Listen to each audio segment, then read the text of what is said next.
All right, Dysart, 6th grade math, welcome back to another day. Today we're going to cover Wednesday in our video. Let's take a peek at what we got. Today we learned about nets. And nets are 2D models of 3D shapes that have been flattened out. They look very similar to this. Here is your 3D shape. It is a triangular prism. And when you take it out, ooh, that one's really in there, huh?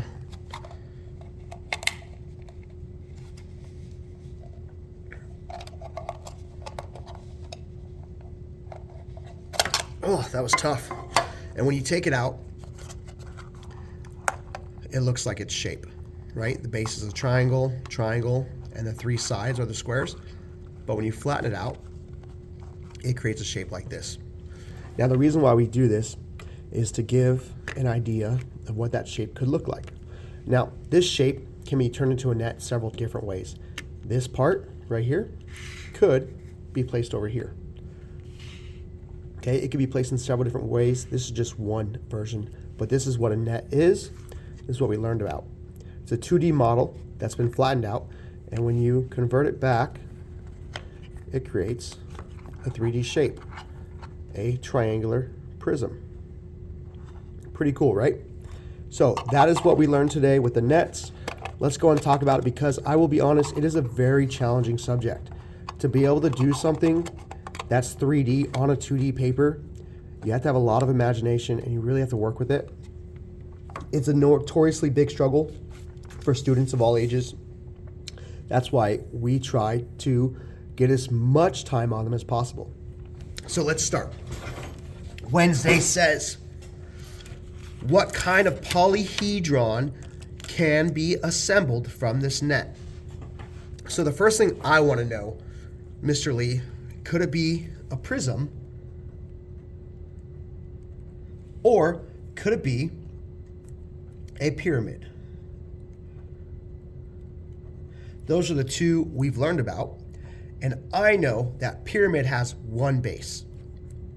I also know that all of its sides must be triangles. So let me first look. Do I have at least two shapes that are the same? Because if I do, then I know those would be the base. I have this shape here in red.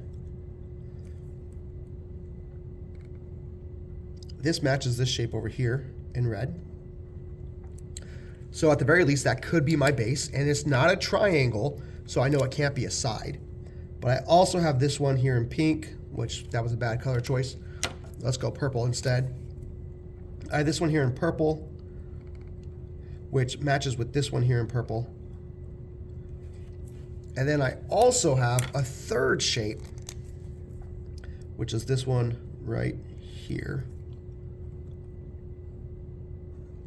Okay, and that tells me right away I know it's not a pyramid, because a pyramid would only have one base and it would have the sides being triangles. So immediately it's a prism. Okay, what kind of polyhedron can be assembled from this net? A prism can. Find the surface area in square units of the polyhedron. Show your reasoning. So we're going to do the surface area. But before that, we know it's a prism, but what kind of prism? Just to remind you, the prism is determined by its base. I don't know exactly which one of these is their base because there's two of each one. But what I can tell you is that they're all rectangles. Therefore, I know I have a rectangular prism. It's determined by its base is the first name, and the second name is determined on whether or not it's a pyramid or a prism based off of a prism having two parallel bases versus a pyramid only having one base with triangles on all of its sides. All right, the next question, find the surface area in square units of the polyhedron. Show your reasoning. Well, right away, we know when we color these, we were able to determine that there was two of each one. So this one here would be 1, 2, 3, 1, 2. So base of 2, height of 3, 2 times 3 is my equation. And I don't have to count this one because it's red and it matches, therefore it's also 2 times 3.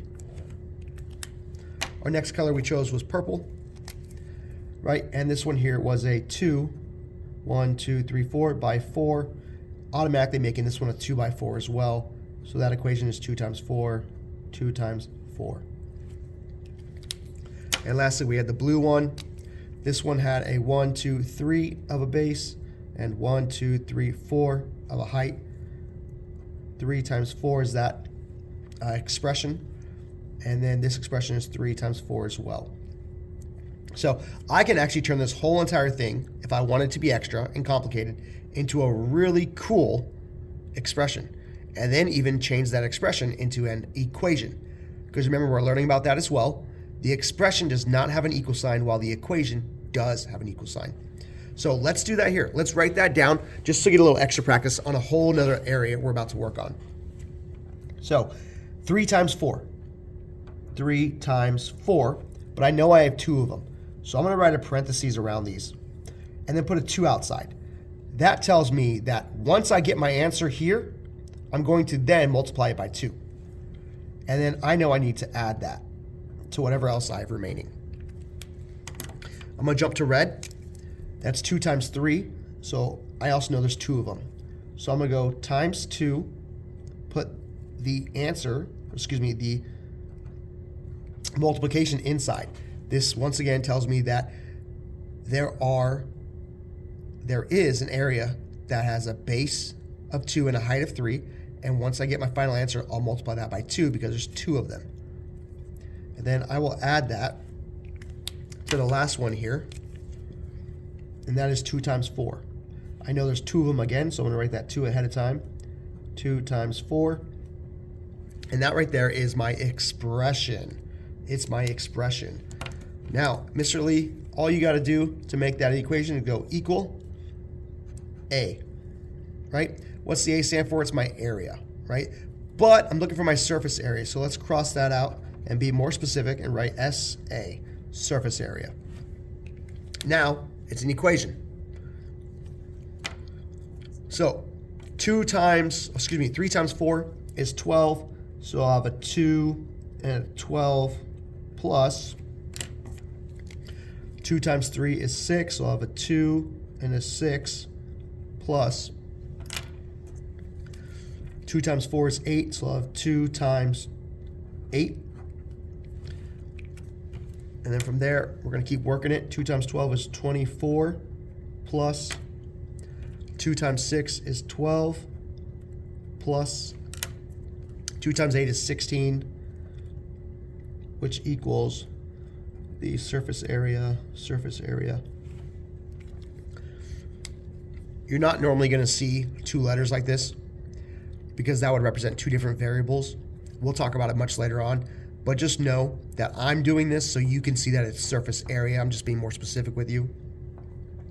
Typical math outside, you're just going to see 1 letter because 1 letter represents 1 variable. All right, so now I'm going to add them all up. Let's do that in orange. So 24 plus 12, that is 36. And 36 plus 16. 6 plus 6 we know is 12, so our final answer here would be a 2. Carry that 1 over. 2 plus 3 is 5, 52. So 36 plus 16 is 52, and that would be our grand total for our surface area. I know it seems like a lot, guys, but it's just small pieces, right? You're breaking a big problem into much, much smaller pieces, and that does make it much easier. All right, so now that we have that one all checked out, let's go ahead and move on down to number 7. Number 7 looks a little interesting. Number 7. Here are 2 nets. Maya said that both nets can be assembled into the same triangular prism. Okay? Looking for a triangular prism. Do I agree? And if I do, explain or show your reasoning. Okay, well, first, I like to disagree. So let's find out ways we could be wrong. So prism, meaning it would have to have 1 base. So it would have to have 2 bases. Can I prove that it has 1 base? I see a triangle here, and a triangle here. So that one has already 2 bases. I also see a triangle here and a triangle here. Therefore, I know it definitely has 2 bases because there's at least 2 of something. Okay, on the other end, there are 3 rectangles and 3 rectangles on this one as well. So I definitely know it's not a pyramid, it's definitely a prism, because at the very least, there are 2 triangles which would represent my bases. So a prism has been confirmed, and because those 2 are triangles, I can confirm that they both are indeed a triangular prism. Because remember, our prism has to have 2 bases, but it's also named after the base. The triangle is the base, therefore it's a triangular prism. All right, I couldn't prove them wrong there, so let's go to the next step. Do they have all the same shapes? Right? Because if they don't have the same shapes, they can't make the same design. And I can look quickly. 1, 2, 3 rectangles in purple for shape B, and shape A has 1, 2, 3 rectangles. So that's the same. I also look at the second shape, which is a triangle in shape A. It has 2 triangles. In B, it also has 2 triangles. So I know that for the very minimum, they at least are matching. Now I have to do the hard part. In my head, I have to assemble this. So this is what's going to take us practice. That's why we're going to work on it again and again and again over the next couple days. So with that being said, I could imagine folding this line upwards. The triangle will then sit on top. So it would be a triangle here with a wall here and the other triangle down here. And then this one would then curve into the triangle, and then this one would curve down the triangle. So it would give me a shape similar to this. And I'm going to be really bad at drawing these. So let's see.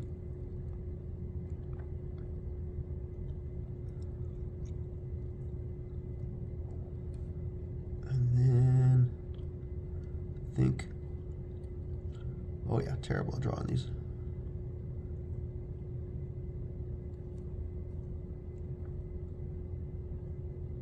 Something like that. It's really bad representation, but that's what that one would essentially look like. Now, can this one do the same thing? I can start with my base, which is one of the triangles, flip this one straight up. So now I have a triangle and then a wall on it. And then this one, this wall's here. This one would be the wall here. This triangle would flip on top and it would be my base lid. And that last one would come right here. So yes, they would be identical. So my reasoning is, yes, she's correct.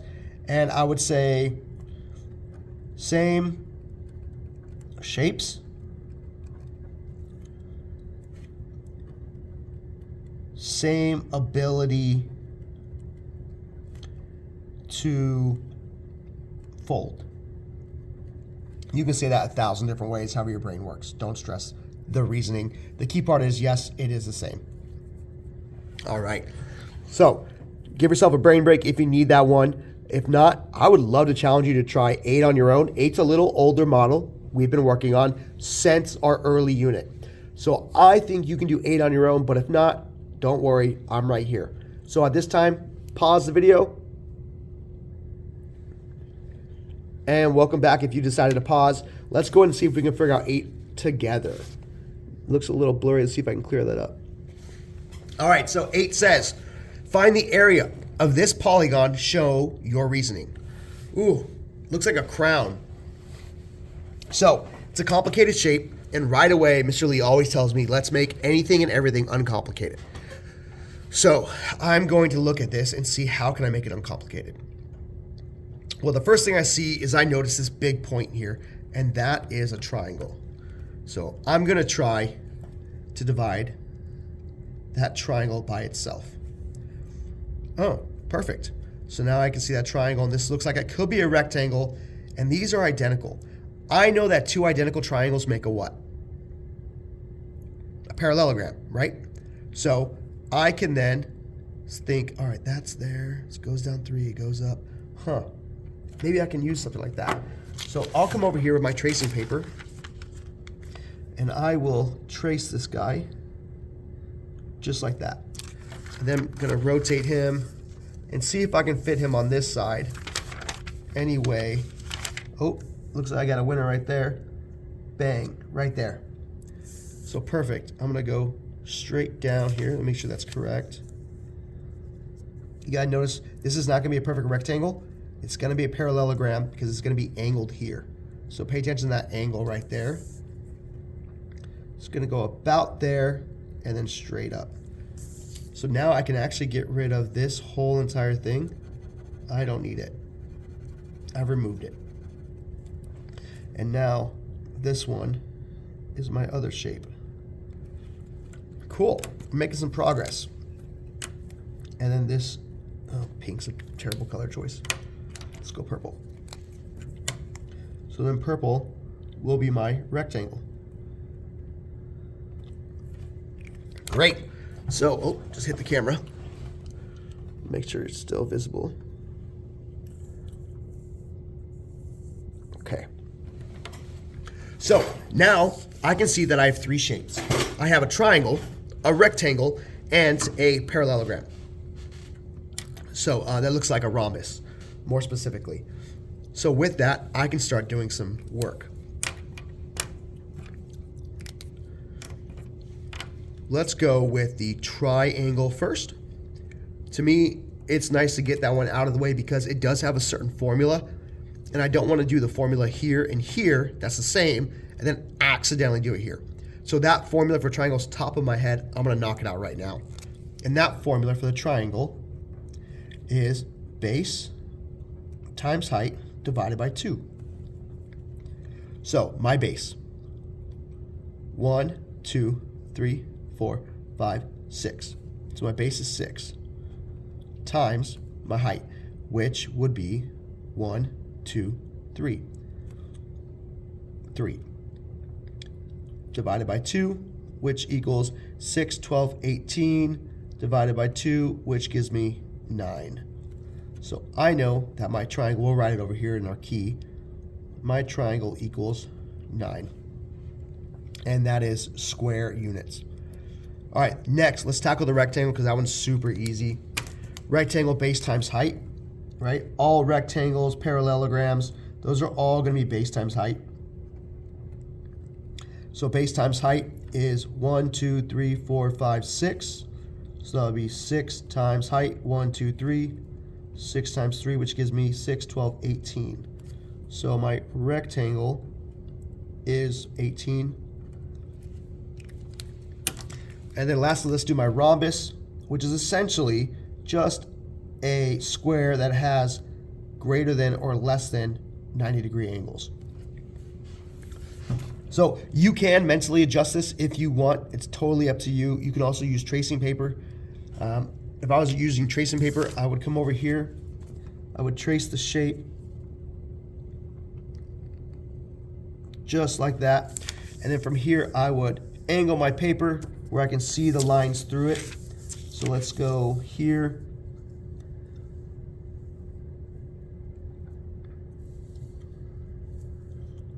And I could see then that it was going to be essentially this dotted line here and this dotted line here. So I'd be giving up the distance. This upper part I would cross out and I would add down here to that. That would make it a cleaner line for me. So we'll get rid of all that. So this would be 1, 2, 3, and then 1, 2. So then 2 times 3, because that's also base times height, right? It follows the same rules as parallelograms. So we'll do a rhombus here.